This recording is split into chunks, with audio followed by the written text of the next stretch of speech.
também se preocupa com seu coração. Ora a Deus. E faz tudo para não te ver sofrer. Tem que lembrar, se alguma vez Jesus te abandonou, tem que lembrar quantas vezes Ele já te levantou. Tem que lembrar quantas vezes Ele já te levantou. Tem de lembrar, se alguma vez Jesus te abandonou, tem de lembrar quantas vezes Ele já te levantou.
Graças e paz aos amados que estão em casa, nos assistindo.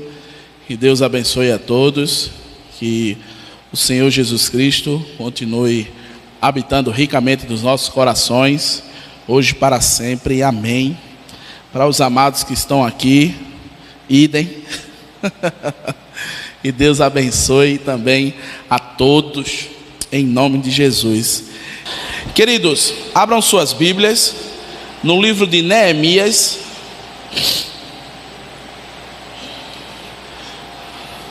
Livro de Neemias, capítulo 1. Vamos ler do versículo 1 até o versículo 4. Amém. Vamos ler a palavra do Senhor, Neemias, capítulo 1, versículos do 1 ao 4. Diz assim a palavra do Senhor: as palavras de Neemias, filho de Acalias. E sucedeu que no mês de Quisleu, leia-se dezembro, no ano 20, estando em Suzã, a fortaleza, que veio Anani, um de meus irmãos, ele e alguns de Judá, e perguntei-lhes pelos judeus que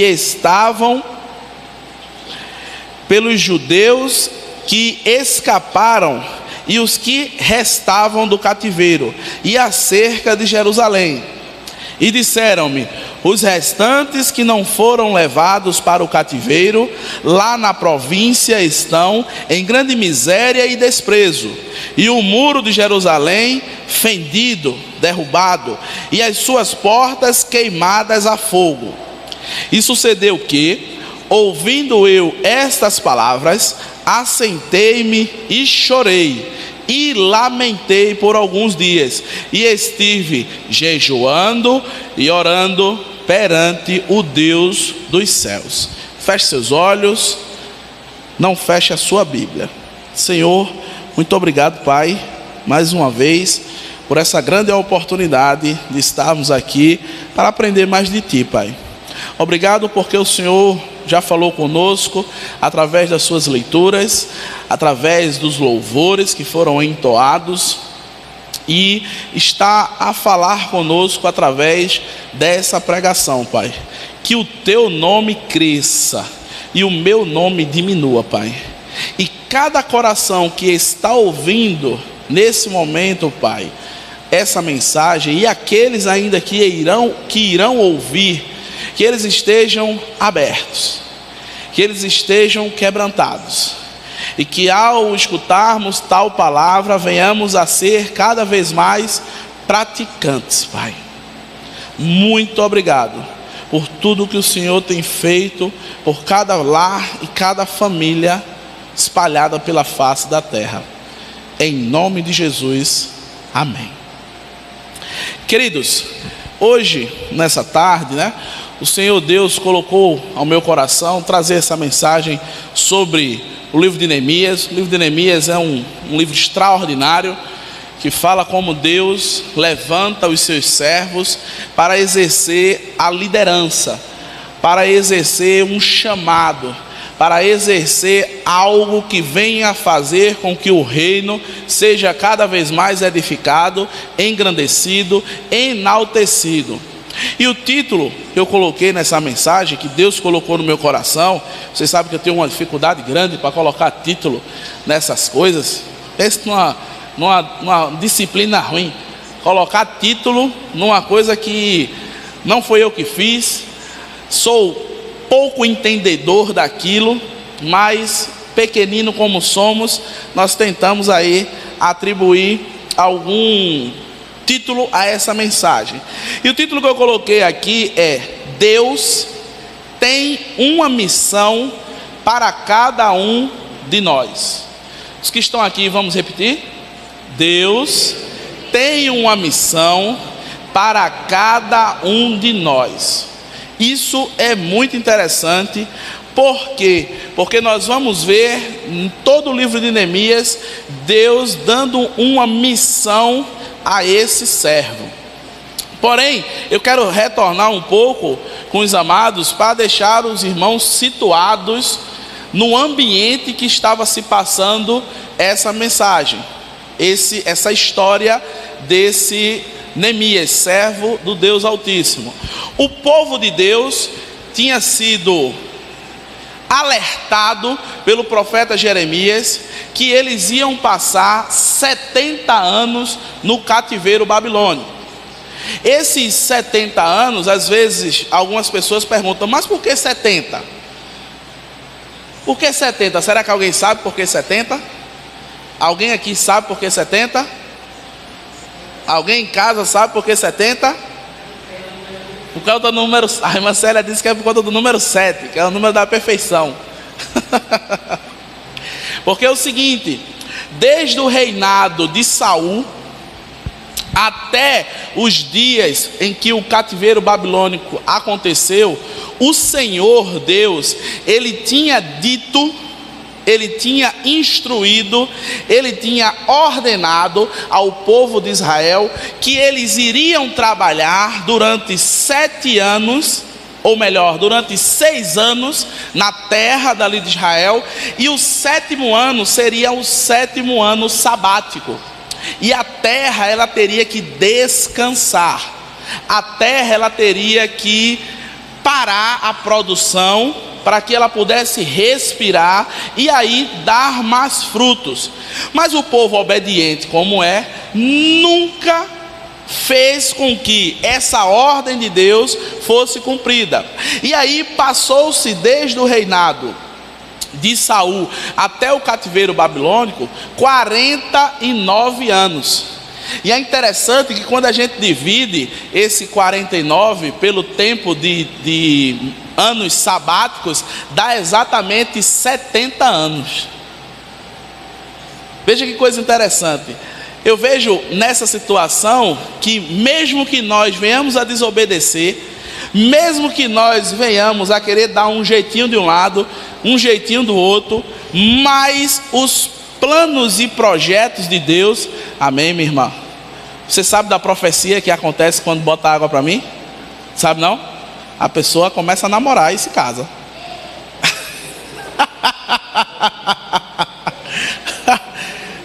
Natália vai querer pegar agora 38 copos de água para mim todo domingo. Amém, meus irmãos? Então, eu vejo nesse primeiro momento Deus mostrando ao seu povo que os planos dele se cumprem em qualquer situação, mesmo na obediência ou mesmo na desobediência. Então o povo deveria obedecer a Deus, e pelo fato de não ter obedecido, veio esse cativeiro babilônico, onde a terra descansou. Durante 70 anos, ninguém trabalhou naquele lugar. E logo após o cativeiro babilônico, o que é que acontece? A nação retorna, não é isso? É assim? Se não sabem, vamos ler a Bíblia, viu? Vou começar a puxar as orelhas aqui. Quem não está lendo, a irmã Célia disse que vai mandar ajoelhar no milho, viu? Foi ela, viu? Foi eu não. Quando o cativeiro babilônico acaba, os 70 anos, o povo não regressa em sua totalidade para Jerusalém. Por quê? Porque o povo se acostumou. Porque o povo acostumou a estar naquela situação, se acostumou a estar naquele ambiente. Algo que estava cômodo para eles, algo que estava fazendo aquele momento ser uma zona de conforto. Que palavra interessante para os dias atuais. Quantos às vezes não estão na zona de conforto? Quantos às vezes não estão ali e dizem, não, aqui tá bom, o culto online tá massa, eu assisto aqui, tá tudo tranquilo e favorável. Ah, se voltar, tem problema não, eu vou continuar no online, eu vou continuar cultuando aqui em casa, E eu disse ontem que aqui no curso de teologia, que não existe evangelho online. Não existe evangelho online. Existe transmissão de uma mensagem online, existe uma reunião online, mas evangelho online, ele não existe. E no dia que o povo disser que vai cultuar sempre online, vai ser tudo online, eu creio que Jesus volta. Tenho certeza disso. Porque evangelho é relacionamento. Evangelho é olho no olho. Evangelho é eu pegar na mão do meu irmão e ele sentir a vibração. Ele sentia eu olhando para ele, dizendo: meu irmão, você não está sozinho não, eu estou com você. Essa situação a gente vai passar junto. E online, virtualmente, a gente não consegue transmitir essa mensagem em sua totalidade para aqueles que estão do outro lado. E às vezes o cativeiro babilônico, na nossa situação, faz com que a gente fique tudo morno, que a gente fique tudo tranquilo, que a gente fique tudo favorável. Meus amados, Deus tem uma missão para você. Deus tem uma missão para você. E isso parte primeiro das nossas ações. O povo aqui estava acostumado. 70 anos é muita coisa. Ninguém aqui que está entre nós tem essa idade. É uma geração toda, filhos nascendo ali naquela situação. Então, a primeira coisa que vemos aqui é que os planos de Deus, eles são concretizados em qualquer situação. Deus disse que a terra tinha que descansar, o povo desobedeceu, mas a terra descansou. De um jeito ou de outro, a terra descansou. Descansou de uma forma boa? Descansou de uma forma boa? Sim ou não? Claro que não. Claro que não. Descansou forçado, na marra, no cabrecho, no acocho, no anzol. Também vimos que a zona de conforto, ela não é boa para cada um de nós. A zona de conforto, ela faz com que nós estejamos cada vez mais afastados do nosso Deus, afastados do nosso Senhor Jesus Cristo, afastados da missão que cada um de nós temos. Às vezes a pessoa diz: eita, tem um missionário que está em tal canto, um missionário. Todos nós somos missionários. Todos nós temos uma missão. Todos nós somos chamados por Deus para cumprir os seus desígnios. Isso é uma missão. Cabe a nós cumpri-la ou não.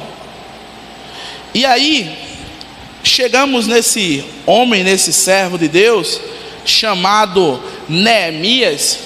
E é interessante que Neemias, ele não era um escriba, como Esdras, ele não era uma pessoa da alta cúpula da era eclesiástica. Não, Neemias era um copeiro do rei. Todo mundo sabe aqui o que é o copeiro do rei? O que é que o copeiro faz? Ele faz o que? Ele prova de tudo aquilo que o rei vai comer, vai beber. Então Neemias, ele tinha um alto cargo de confiança dentro do reinado. Dentro do rei Artaxerxes, ele era um grau lá em cima. Por quê? Porque ele podia matar o rei. Ele podia comer aqui uma parte da comida que estava boa, não é isso? E do outro lado ele dava ao rei a comida envenenada. Aí vocês podem estar se perguntando aí: mas ele iria morrer? Mas ele tinha matado o rei. Ele tinha quebrado ali uma dinastia. Revoluções poderiam acontecer por conta da queda do rei, do imperador. Então Neemias, ele tinha tudo o que ele queria, ele desfrutava do bom e do melhor no palácio do rei. E é interessante que, mesmo com tudo bom, mesmo com tudo bacana, mesmo com tudo lá em alta, Neemias aceita o chamado de Deus. É interessante, né? Porque nos nossos dias é bem diferente. A gente chega bem próximo a Deus quando a situação acocha. Quanto mais a situação acocha, mais eu estou perto. Quanto mais a situação aperta, mais eu estou junto. Quanto mais a chapa esquenta, mais eu me prostro. Quanto mais o acocho vem, mais eu estou ali pertinho dos pés de papai. Mas Neemias, ele nos mostra que não é necessário esperar a chapa esquentar, a bronca chegar, a dificuldade vir, para eu me chegar aos pés do Senhor. O que é que está faltando para a igreja brasileira, de fato, chegar aos pés de Cristo? Cumprir a sua missão. Eu vi uma pesquisa que ocorreu aí, sobre a quantidade de cristãos protestantes no Brasil. Mais de 35%. Menina, eu disse, rapaz, o negócio tá bom, viu? Só que não, né? Só que não. Meus amados, isso é muito importante. Essa reflexão que eu vejo aqui através da vida de Neemias, ela bate firmemente no meu coração. Ela bate firmemente na minha alma.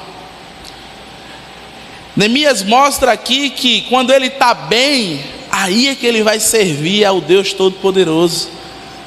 Para quando o dia mau chegar, ele entender que todas as coisas estão no controle dele, que é tudo por ele, é tudo para ele. Porque, meus amados, quando nós não buscamos ao Senhor nos dias bons, e quando o dia mau chega, que ele vai chegar, a gente se pergunta por quê? Por que eu estou passando por isso? Por que essa situação adversa? Por que o coronavírus entrou no mundo? Muitas vezes a pessoa, por que o coronavírus entrou no mundo? Interessante essa pergunta, né? E a gente fica achando, fica procurando culpado. A gente fica procurando culpado na China. A gente fica procurando culpado no Brasil. A gente fica procurando culpado nos Estados Unidos. A gente fica procurando culpado dentro de casa. Por quê? Porque nós temos uma síndrome dentro de nós que devemos colocar sempre a culpa no outro. Essa é a síndrome do Adão. Foi a mulher que tu me deste. E quando eu entendo a missão que Deus deu para mim, eu entendo que o coronavírus está aí para que, através de algumas circunstâncias, eu esteja levando a mensagem de Deus para muitas e muitas pessoas. 470 mil pessoas no Brasil, eu acho, que já foram acometidas por essa doença e vieram a óbito. Quantas dessas pessoas partiram sem ouvir a mensagem de Jesus? Isso é uma reflexão que 35% dos cristãos protestantes no Brasil, eles deveriam estar pensando. Antes de chegar em casa e pensar em vacina, antes de chegar em casa e pensar em máscara, antes de chegar em casa e pensar em álcool em gel, antes de chegar em casa e pensar em distanciamento social, eu tenho que chegar em casa e dizer a quantas pessoas eu levei o evangelho de Cristo e quantas pessoas morreram por minha negligência. Cada um de nós temos uma missão.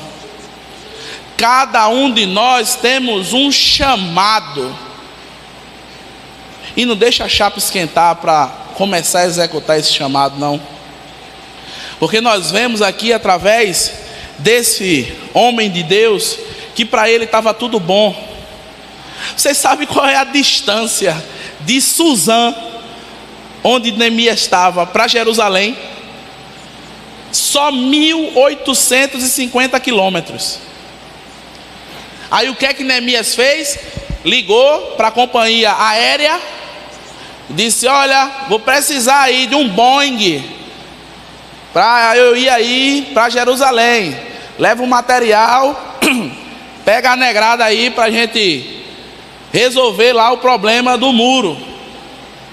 Foi não, meu irmão, tinha dificuldade no meio do caminho.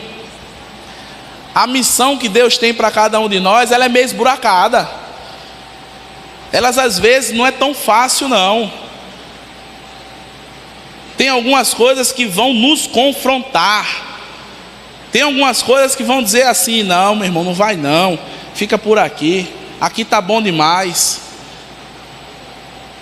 E Neemias, ele não olha a distância. Neemias, ele não olha que tinha um rei ao qual ele servia, ao qual ele detinha da confiança do rei. Aí o rei podia dizer assim: tá, Neemias, tu quer ir lá, né? Massa. E quem é que vai provar minhas comidas? Não, fulano. Eu não confio em fulano, eu confio em você. Sempre a missão que Deus colocava para você vão ter dificuldades. Sempre. Se a gente for ver a história do apóstolo Paulo, quem mais teve dificuldade do que o apóstolo Paulo? Muitas, lá no livro de Filipenses ele fala, muitas, no livro de Coríntios, muitas vezes açoitado, sofri naufrágio, tive que ser descido por uma corda, por uma muralha, levei um pau lá em Listra, que Lucas, relatando a história, disse que eu estava meio morto, e um médico dizer que a pessoa estava meio morto, é porque o cara estava ruim, né? Vários naufrágios, mas ele continuou levando a mensagem de Deus. Ele continuou perseverando nos caminhos do Senhor. Paulo é um exemplo para cada um de nós. E em alguns momentos ele dizia assim: como eu queria estar no céu agora. Poxa, o céu é tão bom, queria tanto estar lá, mas por amor de vós, eu vou permanecer um pouquinho mais aqui. O meu desejo é estar com o Pai, mas pelo amor ao Evangelho, eu vou permanecer aqui em terra. Meus amados, isso nos inspira. Isso deve nos motivar. Citar as palavras do apóstolo Paulo, elas não causam nada dentro de nós, nenhum momento de reflexão. A gente precisa ver os nossos conceitos. A gente precisa ver o que é que temos feito desde o dia que levantamos a mão e dissemos que cremos em Jesus Cristo como nosso Senhor e Salvador até agora. Deus tem uma missão para cada um de nós. Queridos, no versículo 3, diz o seguinte: o irmão de Neemias disse a ele: e disseram-me, os restantes que não foram levados para o cativeiro lá na província estão em grande miséria e desprezo, e os muros de Jerusalém estão fendidos, quebrados, rachados, destruídos, e as suas portas queimadas a fogo. Nós vimos inicialmente o cenário do contexto pós-exílio, 70 anos de escravidão, 70 anos de opressão. A palavra de Deus se cumpriu. Nós vimos que o povo estava numa zona de conforto, acostumado. Nós vimos que quando Deus nos chama, Ele também nos chama em momentos de bonança, em momentos quando estamos bem. Mas agora Ele vai chegar na sua missão. Agora Ele vai dizer a você qual é a missão que você tem. Que Queridos, o versículo 3, ele começa mostrando que a primeira missão que cada um de nós temos, Deus está falando com você hoje, preste bem atenção nisso, é ajudar aqueles que estão na miséria e desprezados.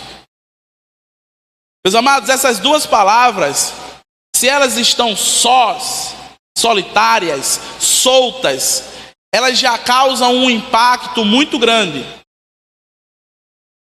Mas juntas, elas são muito pior. Porque alguém que está na miséria é alguém que está passando por uma dificuldade grande. É alguém que está sendo privado de várias coisas que ele necessita para a sua subsistência. É alguém que está passando por um aperto grande. É interessante, mas ele não foi desprezado. Alguém vê essa situação e se compadece.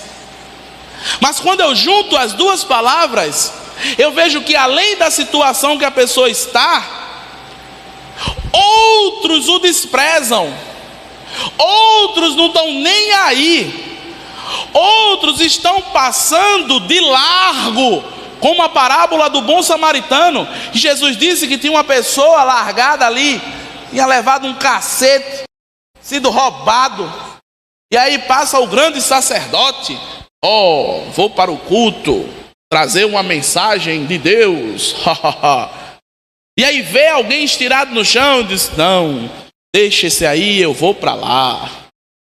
Aí passa o levita, aquele que vai flutuar lá no culto, né?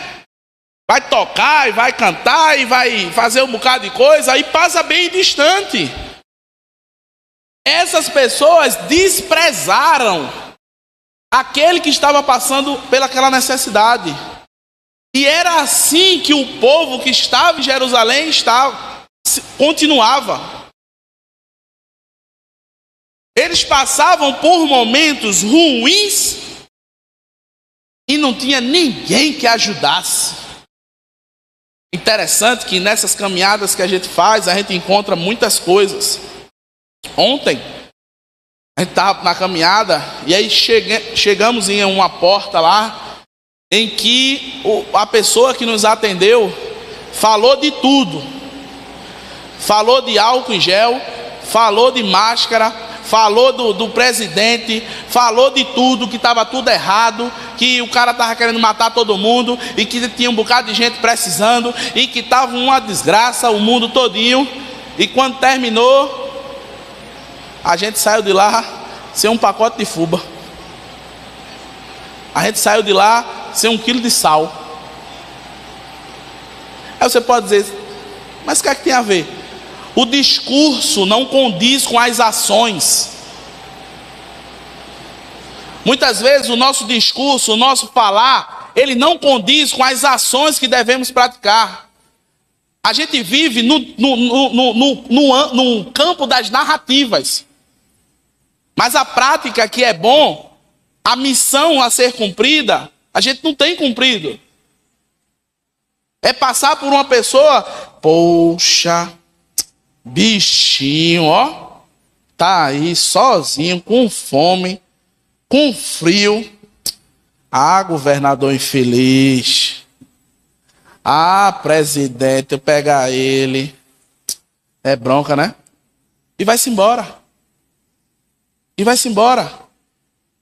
Isso é empatia não, meu irmão, isso é pena.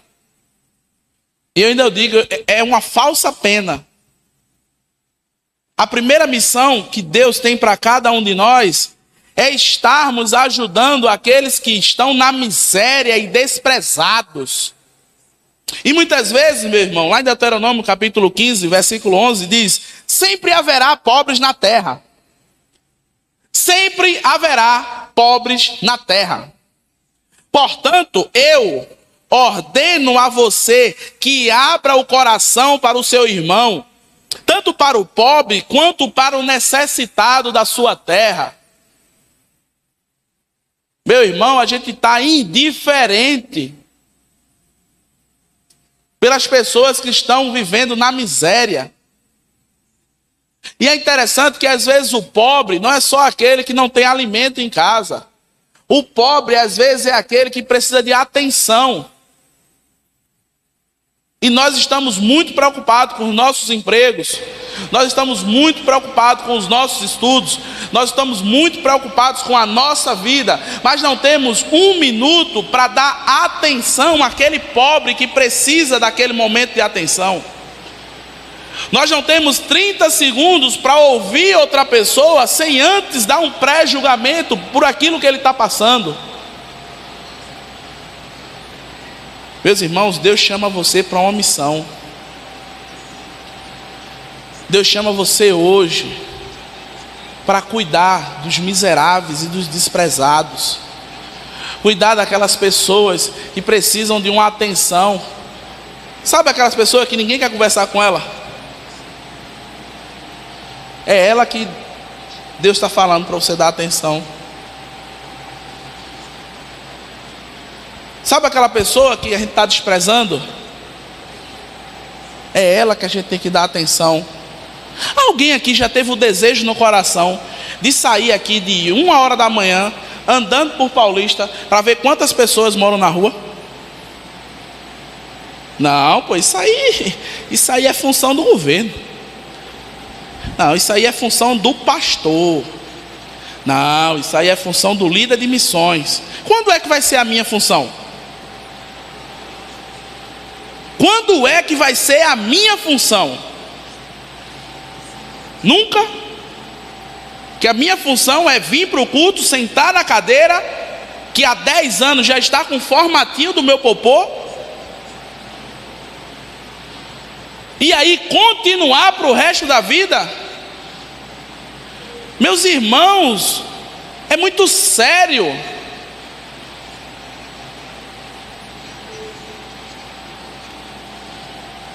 Deus, Ele tem uma missão para você, que é ajudar aquelas pessoas que estão na miséria, estão desprezadas. É você criar estratégias para chegar nessas pessoas. E aí eu faço um convite a você. Talvez a próxima semana eu vou estar saindo aqui de madrugada para ver quantas pessoas ficam aqui na rua. Se você quiser me acompanhar, diga assim: eu vou.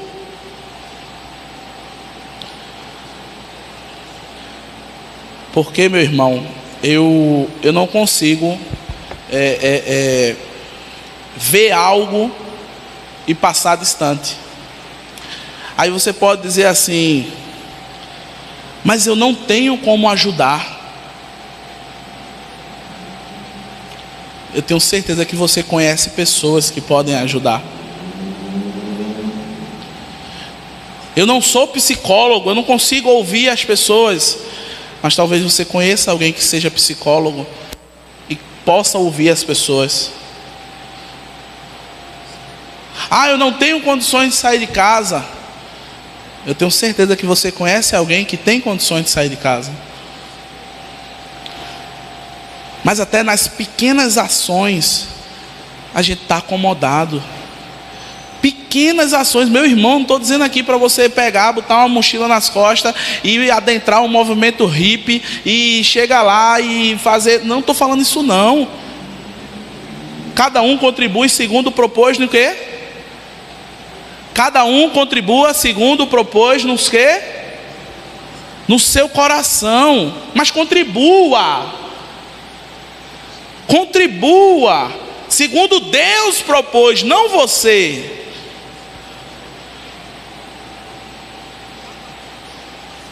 Ore incansavelmente pelas pessoas que estão lá.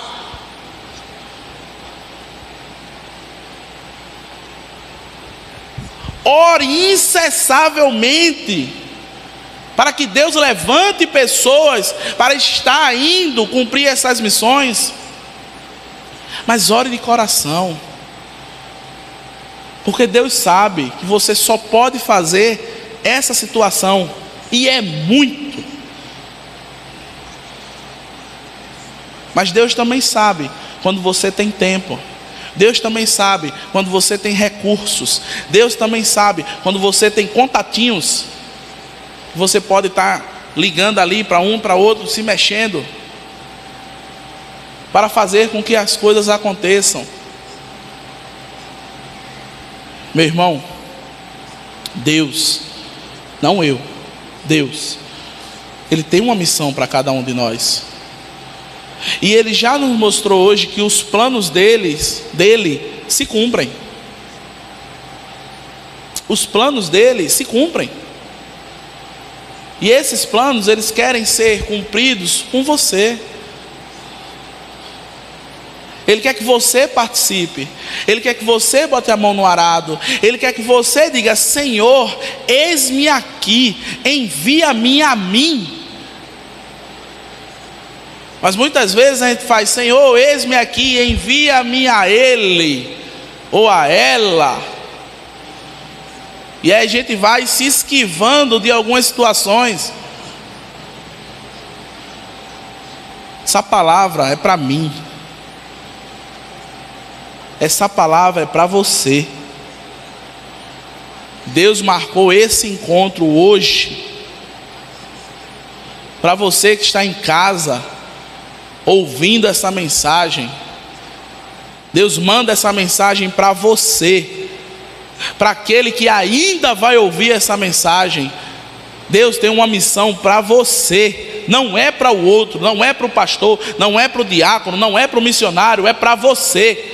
Creia nisso. Abraça essa ideia. E eu fico me perguntando: mas Deus não falou comigo. É interessante, né?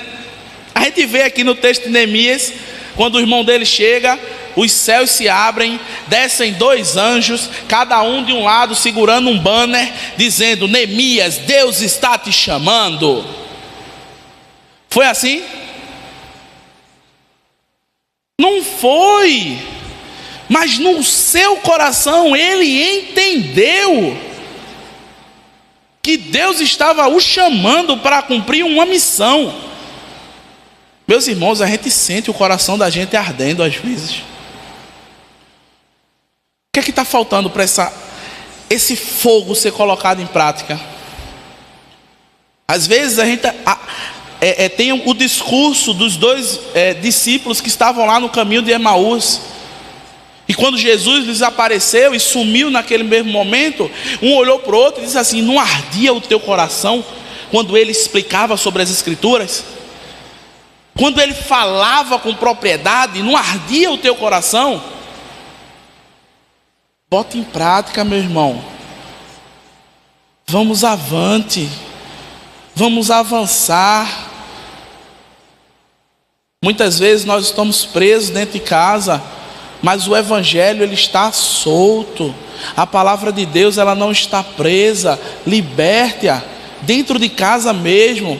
Faça com que outras pessoas conheçam a Jesus. Anime outras pessoas. Seja bênção na vida delas, mesmo dentro de casa. Dando continuidade, a segunda missão, quando a gente vê aqui no versículo 3, o povo estava em miséria e desprezo.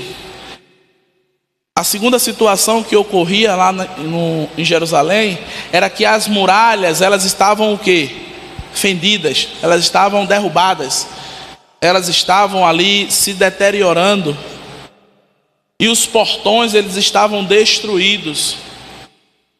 Uma cidade sem muralha é uma cidade o quê?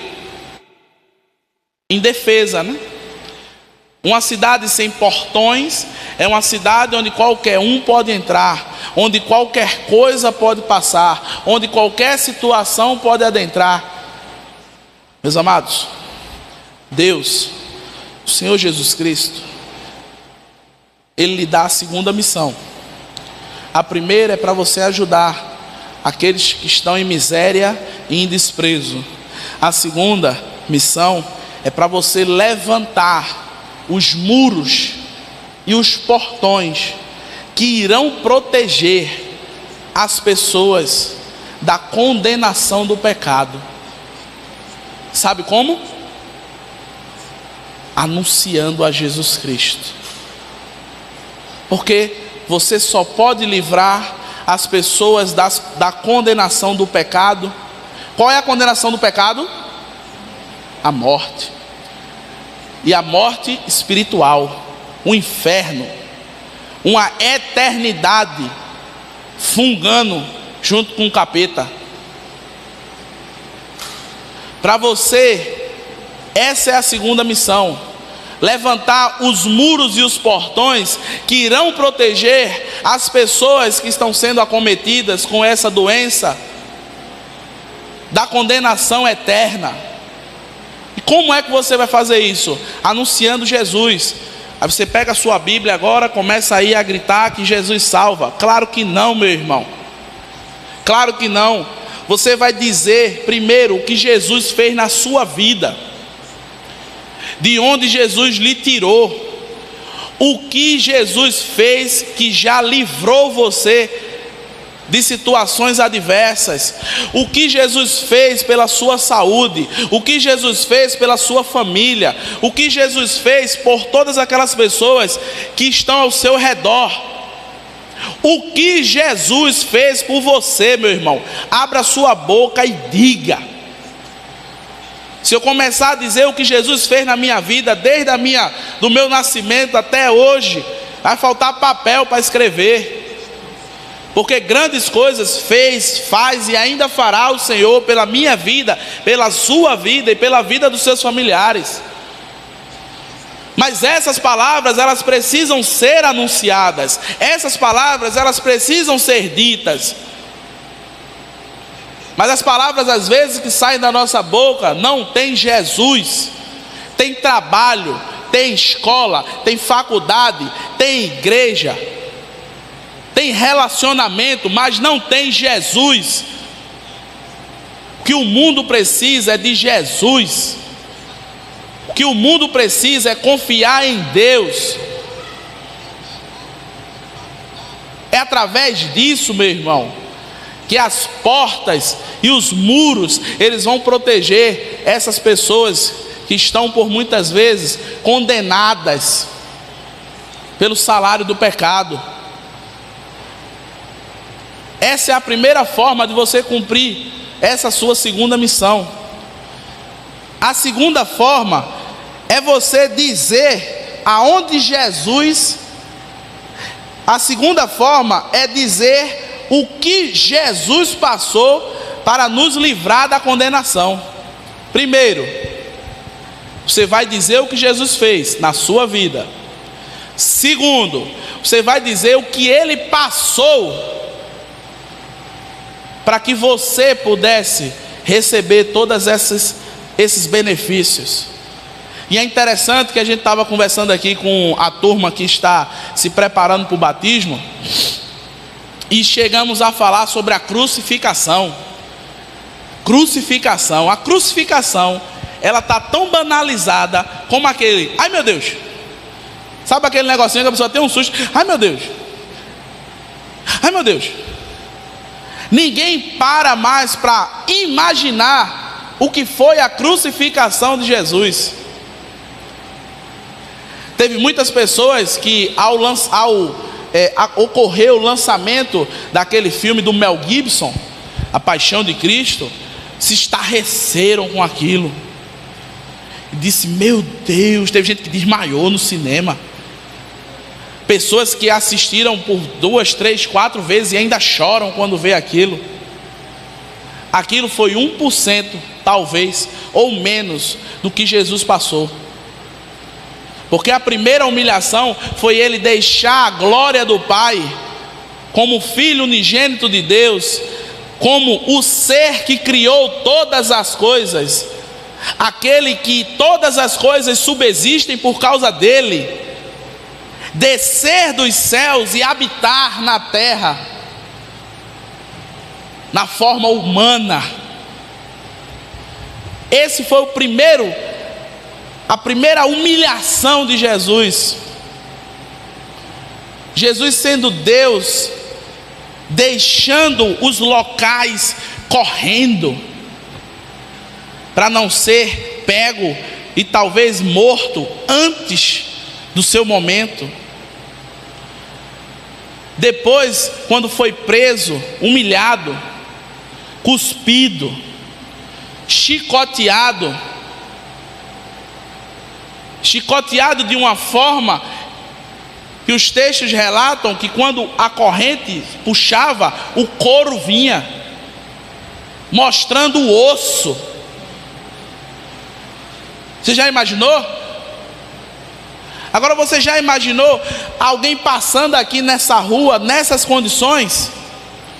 O que é que você iria fazer? Você iria se compadecer, você iria lá. Pois é, se compadeça de Jesus.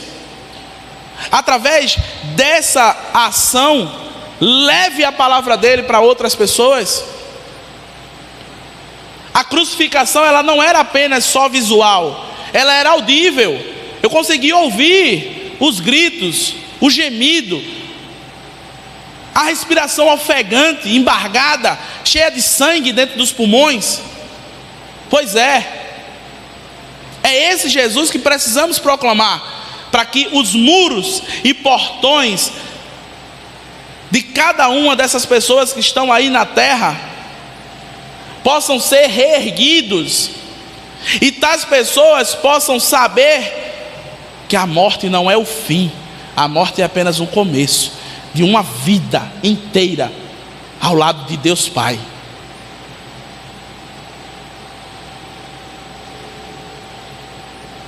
Primeiro, diga o que Deus fez por você.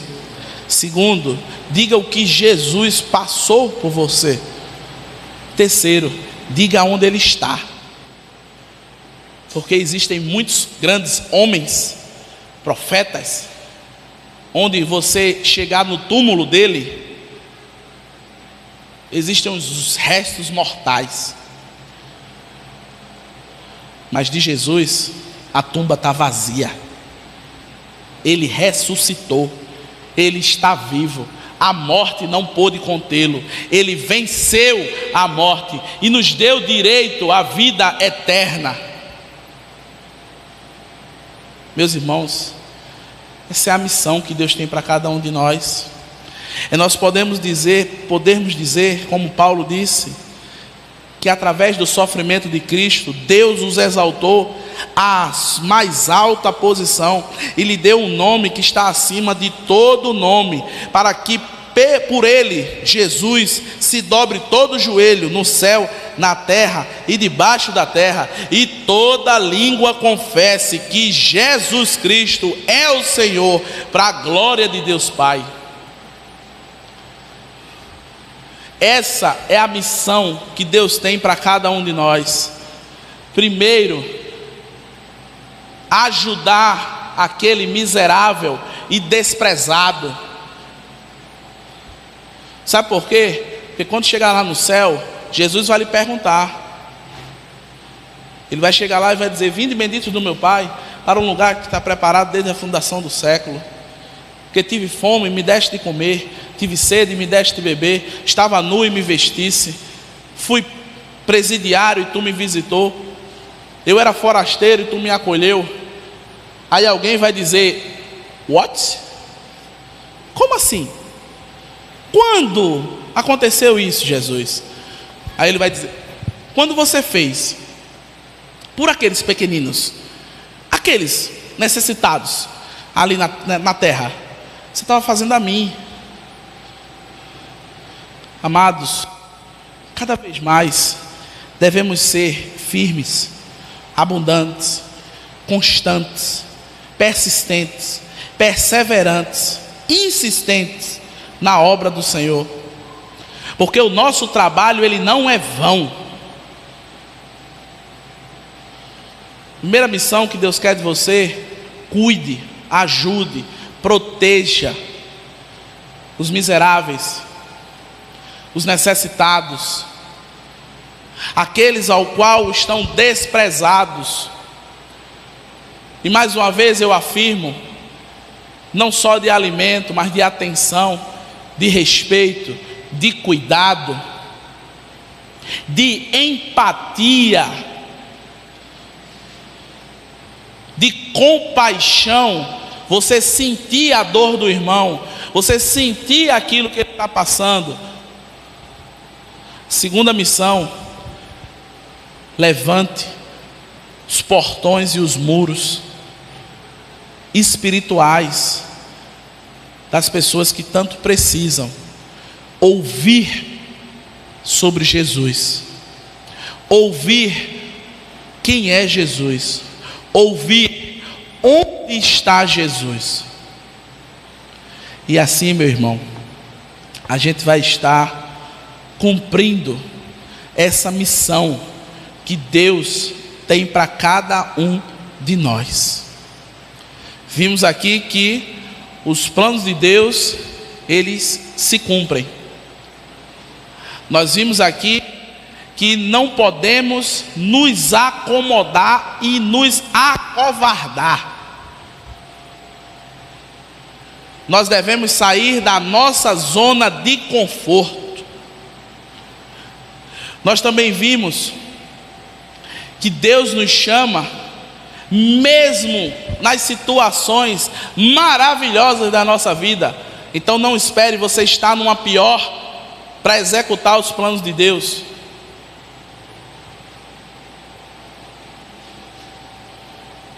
Entenda que a primeira missão que Ele tem para você é estar no auxílio aos necessitados, aos miseráveis e aquelas pessoas que estão desprezadas. A segunda missão é você levantar os portões e os muros, anunciando a palavra de Jesus, para que todo aquele que creia não venha a perecer, mas que tenha vida eterna. E que você saiba que o sonho de Deus, eles são muito maiores do que os meus, tão grandes que eu não posso imaginar. Mas precisamos crer nas suas promessas para continuar. Cada um de nós devemos estar alegres. Cada um de nós devemos estar com o coração agradecido. Porque Deus, Ele tem cuidado de cada um de nós. Eu digo sempre esse texto, que acaso uma mãe venha esquecer-se do filho que ainda amamenta, isso é muito difícil de ocorrer. Porém, todavia, Deus, o nosso Senhor Jesus Cristo, Ele não esquece de você, porque Ele tem o teu nome gravado na palma da sua mão. Se alegre, agradeça. Senhor Deus, muito obrigado, Pai. Muito obrigado pela palavra lida, cantada e pregada, Pai. Obrigado por o Senhor ter falado conosco a todo momento, Pai.